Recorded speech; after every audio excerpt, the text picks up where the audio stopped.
রব্বিরহামহুমা কামা রব্বায়ানি সগীরা। আল্লাহ, মা বাবায় জেলা দয়া করিয়া মায়া করিয়া লালন পালন করিয়া আমরারে বড় করছেন। আমরার মায়ার মাই বাবারে তুমি আল্লাহ মায়া করিও, দয়া করিও।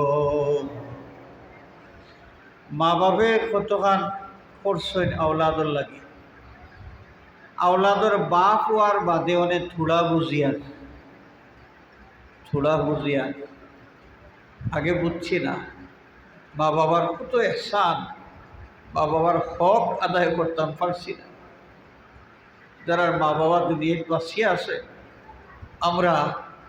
আমরা সৌভাগ্য মনে করিয়া তারার খেদমত করিয়া তারারে খুশি রাখতাম। মা বাবার খেদমত করিয়া তারারে খুশি রাখতে পারলে আল্লাহর হাবিবে এই মা বাপ সম্পর্কে জানাই দিচ্ছেন। সাহাবী প্রশ্ন করছিল, ইয়া রাসূলুল্লাহ, আমার মা বাবা আমার লাগি কিলা? হুজুরে পাকে জবাব দিছিলা, হুমা জান্নাতুকা ওয়া নারুকা। তোমার মা বাপ তোমার লাগি বেহেশত অথবা তোমার লাগি দুজখ। এর অর্থ হইল, মা বাবার হক যদি তুমি আদায় করিয়া চলতে পারো, তারারে খুশি রাখিয়া চলতে পারো, তাইলে এই মা বাবার ওসিলায় তোমার লাগে বেহেশত ওয়াজিব হয়ে যাব। আর যদি মা বাবার লাগে তুমি বদসুলুকি করো, তারারে তুমি কষ্ট দেও কোনো লাখান কথা এবং কাজে, তোমার উপরে মা বাপ নারাজ থাকেন, তাইলে এই মা বাবার কারণে, নারাজির কারণে তোমার লাগে জাহান্নাম ওয়াজিব হয়ে যাব।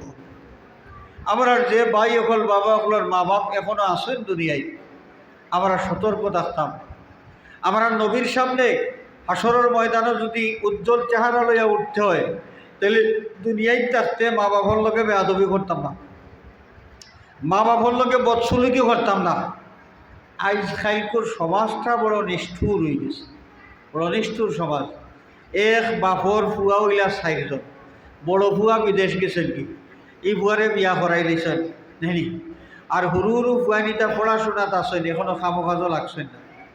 ফুয়ার বউ আইলা, আইয়া তাই চিন্তা করিয়া দেখলা, আমার জামাইয়ে রুজি করবা আর বর গোষ্ঠীয়ে খাইবা তো খাইবা, ইটার পড়ার খরচ নেই, মা বাপর ঔষধের খরচ, আমি যাবিও কতটা, আর আমার জামাইয়ের রুজি, আমারে আল্লাহ হুরুতা মুরুতা দিছেন, ইটা বড় হইলে ভাইবা কিতা।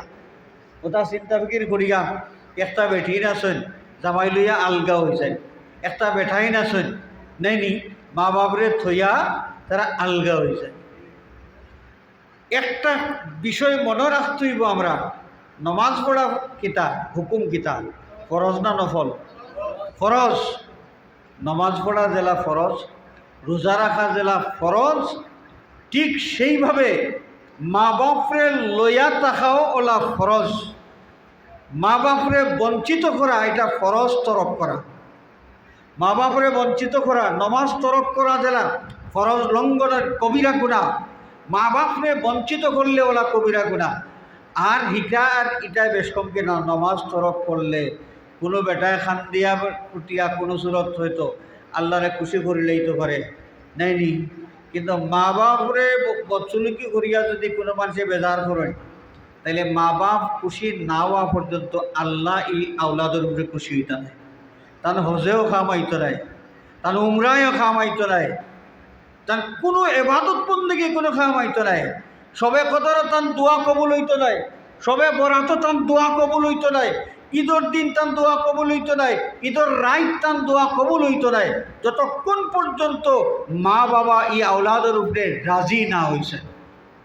হাজরিনে কেরাম, আমরা নবীজি সাল্লাল্লাহু আলাইহি ওয়াসাল্লামে বাবা তো আড়াইছেন দুনিয়ায় তশরিফ আনবার কত আগে। নবীজি তার মায়ের উদরত 2 মাসের যে সময় আসলা, 2 মাস মায়ের পেটও 2 মাস, এই সময় নবীর বাবা ইন্তেকাল করছে। আর ছোট্ট শিশু যে সময় 6 বছর বয়স, এই সময় তার মাও আল্লাহ দুনিয়ায় তাকে নিলা গিয়া। এর বাদেও নবীর দুধমা আসলা হালিমা এন্ডে ভাইছেন নবী, বহুত দিন পর্যন্ত পাইছেন, এন বাঁচিছেন লম্বা টাইম। হযরতে হালিমাতু সাদিয়া রাদিয়াল্লাহু তাআলা আনহা তায়েফ তান বাড়ি আছিল বনু সাদ গোত্রর মধ্যে।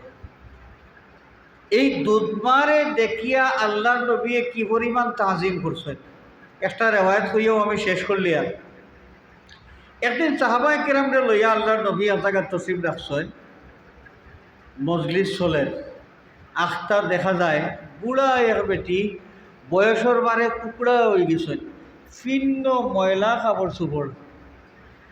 ও আল্লাহ নবীর মজলিস যেন দূর থাকি ও মহফিল বুকা তাই আইরা মজলিস তান্ডে দেখছেন আল্লাহ নবী সাল্লাল্লাহু আলাইহি ওয়াসাল্লামে দেখিয়া মজলিসটাকে উঠিয়া সামনে গিয়া তার লগে দেখা করছেন। দেখা করিয়া দু জাহানের বাদশাহ নবী তান জিসিম মুবারক যে চাদর আছিল, আল্লাহ নবীর জিসিম মুবারক যে চাদর আছিল, ও চাদর বিছাইয়া দিয়া ও বুড়া বেটিরে ও চাদরের মাঝে বুয়াইছেন। ওকে সুবহানাল্লাহ।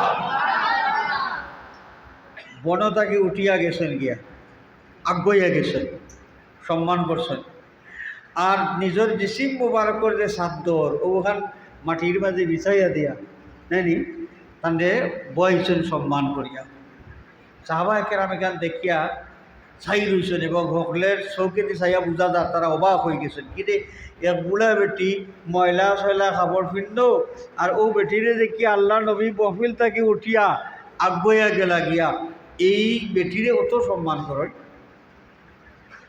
হুজুরে পাক সাল্লাল্লাহু আলাইহি ওয়াসাল্লামে পরে আইয়া এই মহফিলে উপস্থিত সাহাবায়ে কেরামের সামনে পরিচয় দেন, ও আমার সাহাবী হল, যে বৃদ্ধ মহিলারে দেখিয়া আমি মজলিসটাকে উঠিয়া তান্ডে আফগানিত গেছি, আগুইয়া তার লগে আমি দেখা করছি। যে মহিলারে আমার গায়ের চাদর বিছাইয়া আমার চাদরের উপরে বইয়া সম্মান করছি, এই নার কেউ নাই, এই নেয়ার কইলা আমার দুধ মা হালিমা। আমার দুধ মা হিসাবে তার যে হক আমার উপরে আসিল, এই হকটা আমি আদায় করছি। তাহলে সম্মান করা, আমি তাহলে সম্মান করতাম, এটা তার হক আমার উপরে আমি করছি।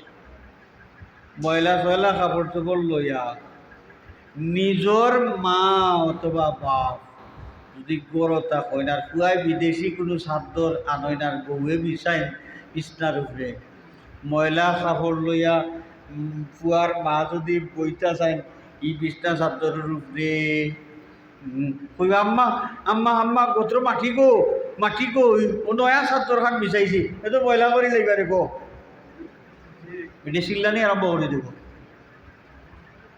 বিদেশি চাদর যত দামিও, রহমতুল্লিল আলামিন দু জাহানের বাদশার চাদর তাকে দাম বেশি নি,